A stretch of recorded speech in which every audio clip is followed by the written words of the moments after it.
The arrow. This is a great question. I've never gotten this asked. Actually, I design everything myself because when I was going back to school in Spain, I did graphic design. And I did the logo. When I was working on the logo, I've gone through some logos, and this one was my favorite one, number one, because I am an artist as well, and I wanted that to show in my logo, and that's why it's not steady, and there's a lot of movement in it, and there's like, you know, big letters, small letters, and just dynamic to it, and it seems kind of graffiti-esque, but not a lot. And the arrow, what I meant with the arrow was there's a very strong significance between like me and crossing between states and Spain.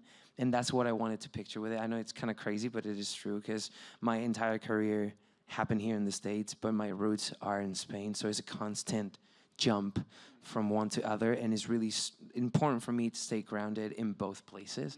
But that's why the arrow goes from one place to the other. And the artwork as well.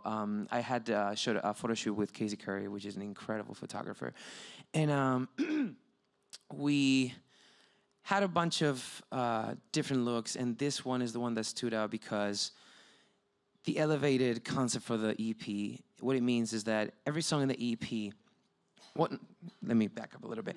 The reason why it's called Elevated is because this felt like the next step in my career, because I went from covers to originals, and it felt like the next step. It just felt uplifting. And also, every song in the EP is either a happy song, or if it sounds like a sad song, it has a happy ending or an empowering message at the end.